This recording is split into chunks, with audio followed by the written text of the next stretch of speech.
This is Agriculture Today. I'm Samantha Bennett with the K-State Radio Network.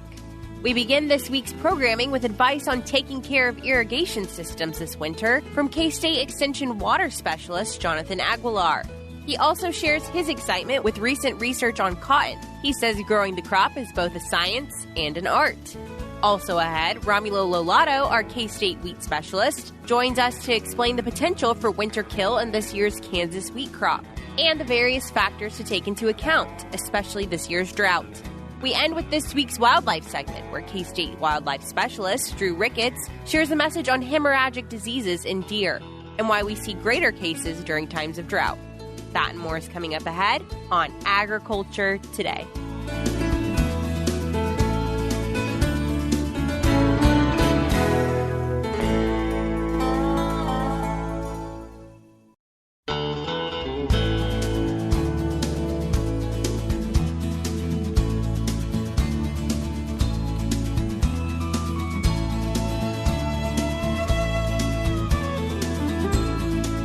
This is Agriculture Today. We are joined now by K-State Irrigation Specialist Jonathan Aguilar for a discussion on several topics around water and irrigation. So, Jonathan, thank you. Thank you very much for having me this opportunity to share some things about the water world. An important world for us Kansans, for sure. And you wanted to start off with some winter prep for irrigation systems advice. So temperatures have dropped. This is timely. That is correct. So the temperature have dropped. And so we know that water and rigid pipes doesn't work together. So make sure that the irrigation systems have been drained because it's really important. Those are very easy maintenance things to do, but it will be very costly if you don't do those maintenance on the next season. So it's really very important that first of all, we have to drain as much of the water that is in the irrigation systems. Either it is at a pipe or is it on a GI pipe or a metal pipe. Make sure that there's no water because we know that water expands and any of those rigid pipes or systems will eventually give up to the expansion of that water. So we would like to prevent any of those costly repair that we will be looking at the start of the season if we don't drain any of our irrigation systems. So that's one. And then the other one, particularly for those with center pivot systems, typically we also have those cold winds during the winter time. So one of our suggestion is to park it such that it is on the way or parallel to the prevailing wind. So we don't want to have an overturned irrigation system at the beginning of the season. So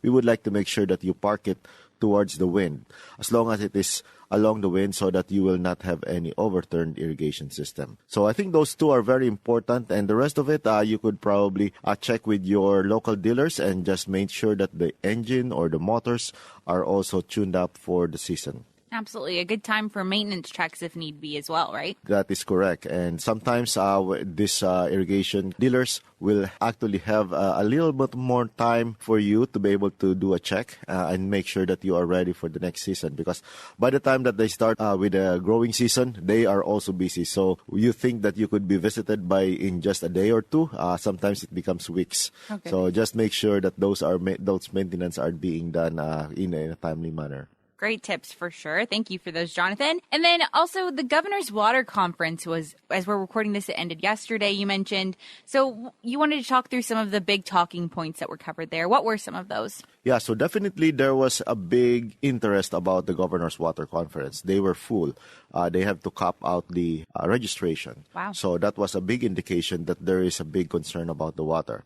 So probably a few items that I would probably take away. One is that there's going to be some support for producers out there and for irrigators and even for just ordinary people regarding the water use and the water infrastructure. The governor was there and she mentioned about working towards the water issues for the state of Kansas in the next 4 years. At the same time, we know that there are also some federal support that are coming through. So that was one of the big takeaways, that there is some support in terms of the water issues that are going on within Kansas.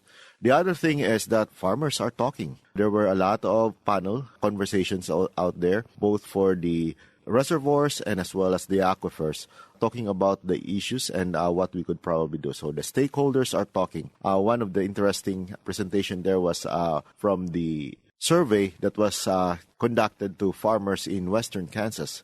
And they are saying that there is a unanimous voice out there that something has to be done. Although what needs to be done, they have a different perspective about what they could possibly do. But definitely there is a unanimous voice out there from the survey that something needs to be done with our water resources. And lastly, I think there's also positive response with the agencies that are working around this area, and that they would like to do something to help out the farmers and the stakeholders across the state. So we do have a very unique situation here in Kansas, wherein we do have Ogallala Aquifer and the aquifer issues, groundwater issues on the west. And then when you go to the eastern side, you've got the reservoir, siltation, and the competing water use for that area. So it's really nice to have a perspective again from the Kansas, both having different point of views about the water issues across the state. Sure, and good to hear that it's such an important issue that obviously the governor's office has taken under their wing and obviously recognize that it is a drastic need for the state. So that's always good to hear as well. Yeah, particularly now that we are not yet out of the drought. I just saw the drought map for Kansas just recently, and it's still not, even though we've got some flakes, probably snowflakes or some snow that we got, it hasn't really touch or made a big difference in terms of our drought monitor. So for those that are still out there and probably irrigating wheat or some other crops, just be mindful about the water use that you are doing, and just make sure that you apply them as they are needed, or at the same time, don't waste any of those water with unnecessary irrigation. So we still get a few snowflakes here and there. Take advantage of those. And again, we just aren't out of the drought yet. Absolutely, yeah. Hoping for some timely flurries for sure for the state, and hopefully widespread. I know that parts of the state got some flurries, but it was just parts. So that's right. Yeah. Particularly in our area, in Garden City area, we probably got about 2 or 3 inches of snow, which is helpful, but it's not yet enough to be able to get out of the drought. Right. And then you also wanted to provide some research updates for listeners. So let's talk through those. Yes, we were excited. Last week, actually, we were able to finally get our research samples from our cotton fields. So we are very excited about cotton, but just for a perspective, we are excited about cotton in our area because it is the farthest north that cotton is being grown. So it has been grown in the south central and also on the extreme southwest corner of the state. But out there in our Garden City area, it is actually only the 3rd year that we are able to grow cotton. So over the past 3 years, we are learning about it. Things that we know that are being done in Texas, for example, or on the farther south, are not necessarily applicable in our region, just because we are constrained by the heat and also by the drift of some herbicides along the area. So we are just excited this year that we probably have the best yield for cotton. I don't have the numbers yet. We are still drying them and processing them, but based on our observations for the previous 2 years, this is probably the best. So definitely, it might be one of those rotation crops that people could be thinking about as they try to navigate through the water issues of Kansas. I could say that we did not put a lot of water on those cotton, probably almost the same as corn, but the corn really suffered some yield loss because of the heat, but the cotton liked it. So it seems like the corn was curling already, and the cotton was just spreading its wings or spreading its leaves and trying to get as much heat as possible from the weather. Absolutely. Cotton's a resilient little crop. It's common from the area that I'm from, Alabama, southeastern Alabama. So yeah. I know cotton very well. So it's exciting to hear it's, growing in Kansas as well. That is right. Yeah. So we are also excited. So it seems like when we are in drought, I think cotton might be an option for many farmers. So because the more heat, the more they are able to thrive in this region. Sure, absolutely. And any takeaways that you've learned so far? You've grown it for 3 years now, it seems like, in your region of Kansas. So any major takeaways that have led to success? I think we've learned a little bit more about cotton. One, first of all, it's really tricky to plant it in the early season. Just because we still have that heat units that we have to contend with, our germination is relatively low. So what we probably are advocating is that bump a little bit the seeding rate for cotton, just because we know that the germination rate is a little bit low in this region. The second thing is be mindful about that cotton is not the same as corn. So I was told by one of the crop advisors, they said, there's the science and there's the art.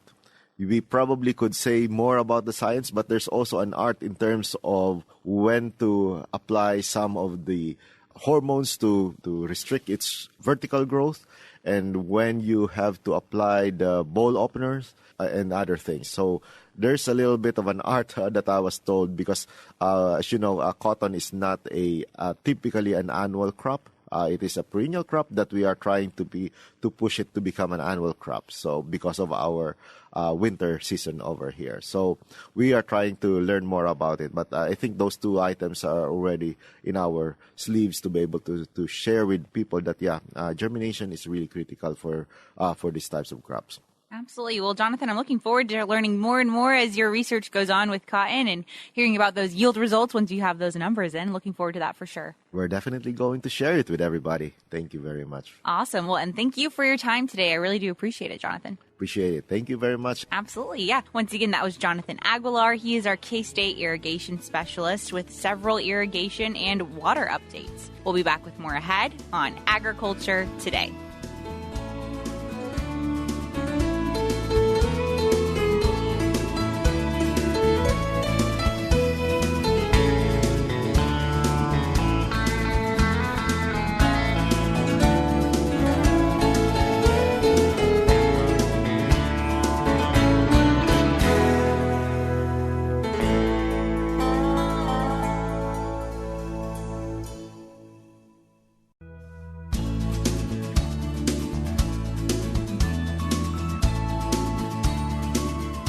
This is Agriculture Today. We are joined now by Romulo Lollato. He is our K-State wheat specialist. So, Romulo, thanks for joining us. Thanks, Samantha. It's great to be here today. Absolutely. So, you're here today to talk about several subjects revolving around wheat, of course. And the first one we're going to be talking about is wheat has taken a winter hit. It's gotten cold very quickly, and we just wanted to talk through some of those concerns. Yeah, so I guess as of last week or so, right, temperatures really came down here in Kansas, and they came down pretty hard. And with that, there's always the concern for the potential of winter kill. We always get questions from farmers and from grain traders as well, many times more than even farmers, like, okay, what are the consequences to the Kansas wheat crop, or what are the potential consequences of this cold spell? As usual, it's not an easy answer, and it kind of depends on many factors. But what we can do is speculate around some of those factors and perhaps gives us a little bit more clarity of where things could go. I guess one of those factors of concern is obviously we've been going through a drought. So does that affect the hardiness of our crop going into these winter seasons? Yeah, so the drought affects many things, and none of them are really good, right? So actually, the main thing that we think when the crop is going through a drought, of course, it is going to impact the crop development and the root development of the crop as well. But if we just go on a more straightforward impact that it has and how it interacts with cold, is simply that dry soils, they don't buffer temperature as well as moist soils. So if the soils are dry and we have a very strong shift in temperature in the air, the soil doesn't have too much buffer capacity to maintain temperatures at an acceptable level at the crown. And so that's one of the concerns. If we looked at the soil moisture map for Kansas,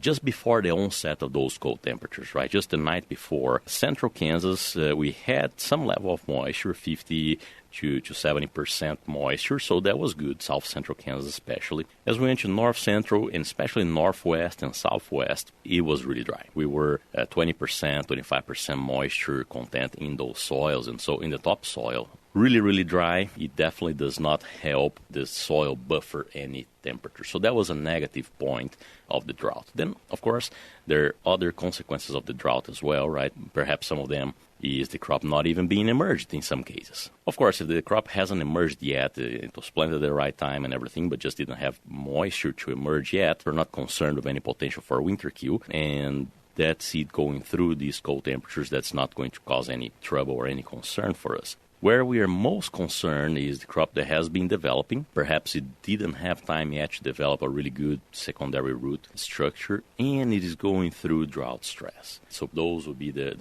key points here of a crop that would be more exposed to potential winter kill.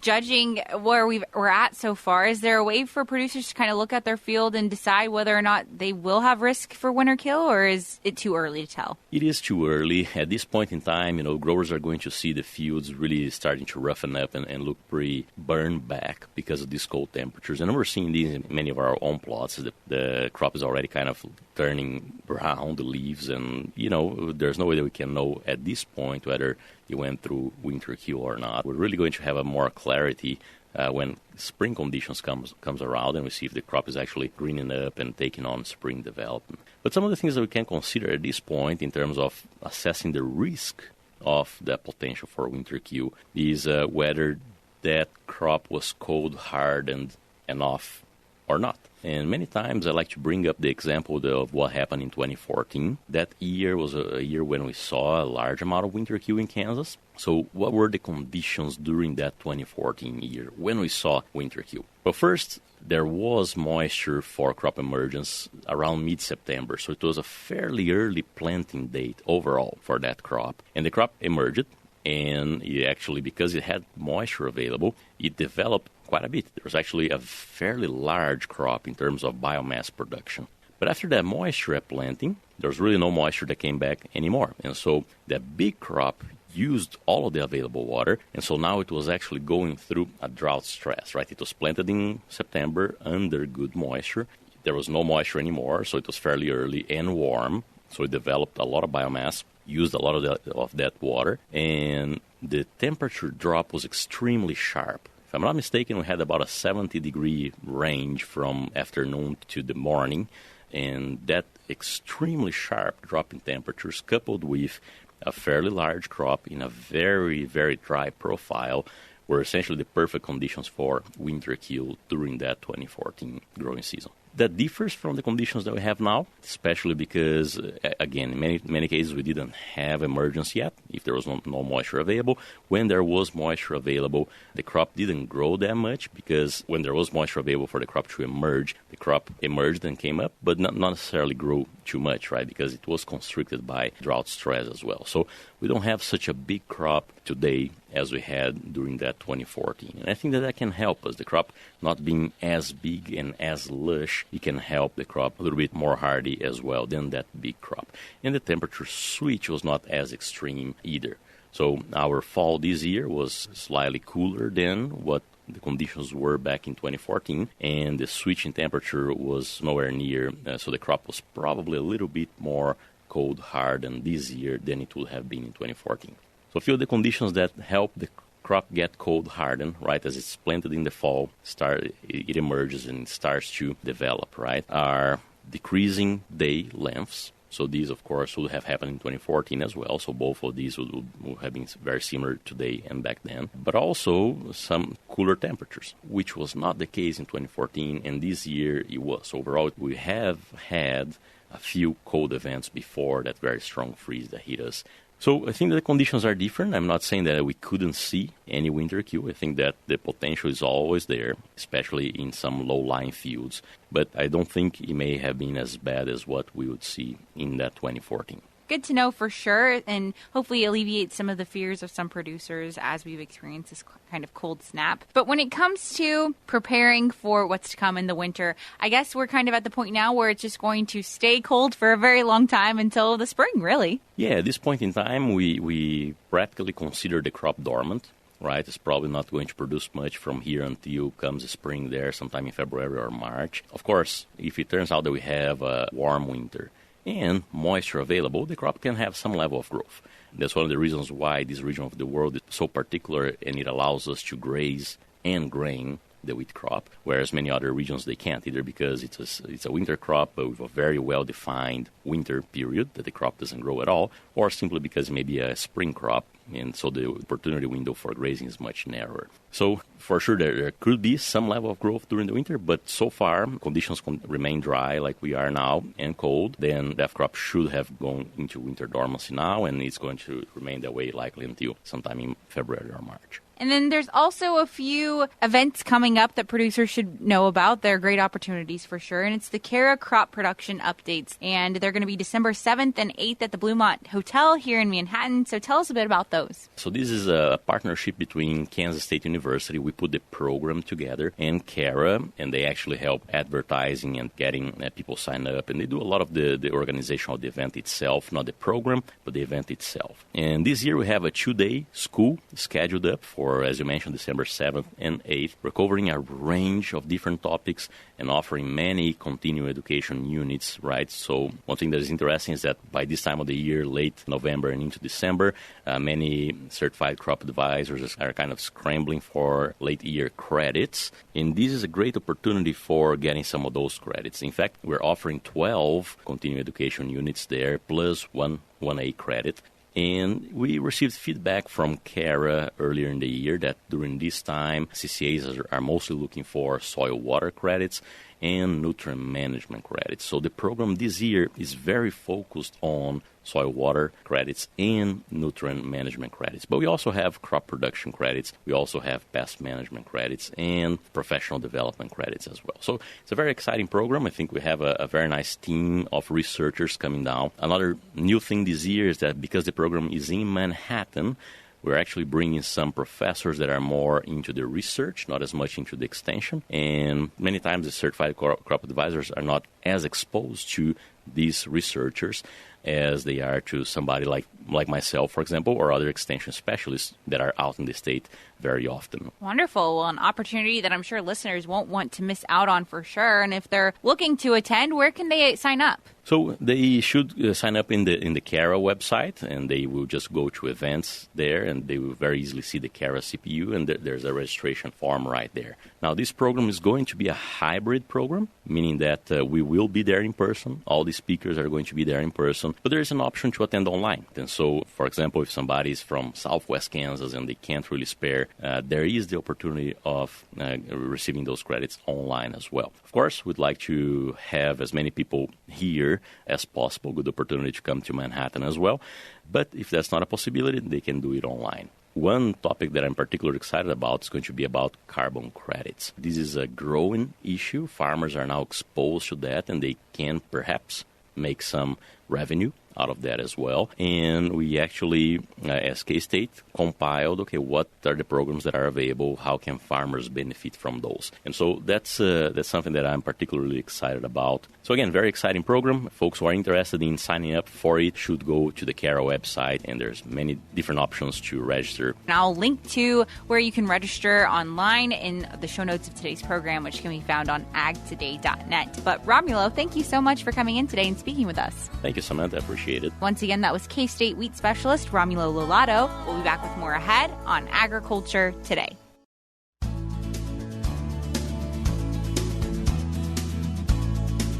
This is Agriculture Today. We are ending with our wildlife segment this Monday, as we always do. And this week, we are joined by K-State wildlife specialist Drew Ricketts. So, Drew, thanks for joining us. Yeah, it's good to be here. Absolutely. So today, you wanted to discuss hemorrhagic diseases in deer. Yeah, so anytime we have drought, one of the things that can happen is we start seeing lots of dead deer show up. Sometimes we might see several deer out in a crop field after we harvest it. There may be deer that have died near water sources and those sorts of things, and those are good signs that we might have a hemorrhagic disease outbreak. Sure, and that's why we're talking about this today, because you got a call from a producer who had several dead deer in the field, and he was concerned. It is. And any time that happens, it's always a good idea to call Wildlife and Parks, your local Wildlife and Parks biologist, and report that so that they can check into things and keep track of it. But basically the way this works is there's a couple of different kinds of hemorrhagic disease. There's blue tongue virus, BTV, and then there's EHDV, which is epizootic hemorrhagic disease virus.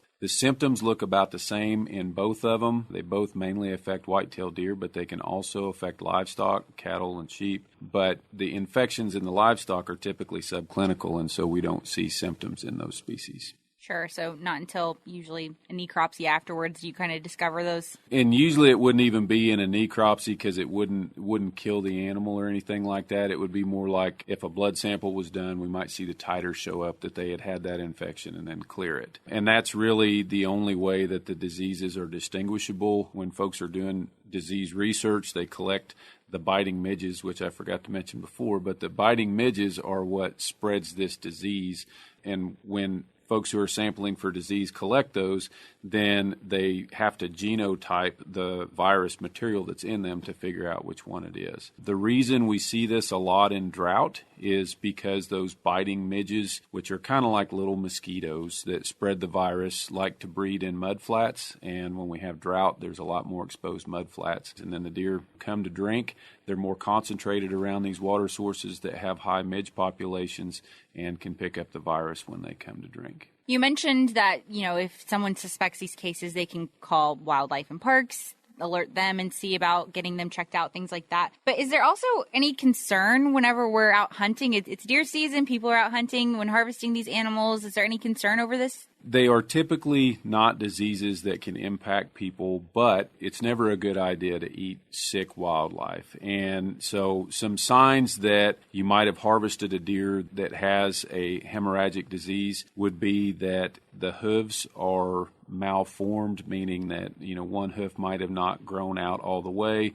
They might have actually sloughed off, meaning that nail on the hoof has fallen away and it's not there anymore. You might also see lesions on their tongue, swollen neck and head, and those sorts of things. If an animal is otherwise healthy but it's missing a hoof, that's not a reason to be concerned that the animal might still be sick. It's more a sign that it might have cleared an infection. But if you've got an emaciated animal that's got sores on its tongue and things like that, it's probably not a good idea to eat it, even though this isn't a disease that we're worried about spreading to people. Absolutely. A good food safety reminder just in general, even outside of hemorrhagic diseases. So for sure. We mentioned that, these are midge populations that are causing this. And we're kind of, I guess this week really starting to hit hard freezes in a lot of the state. Should these persist, these diseases? They shouldn't. Usually when we start having hard freezes, we see the epizootic hemorrhagic disease outbreaks just totally quit because the midges that spread those diseases die off when we get the cold freezing temperatures. So we should be past having new infections in deer, but folks still may be finding dead deer. They may see the signs like the sloughed off hooves and those sorts of things.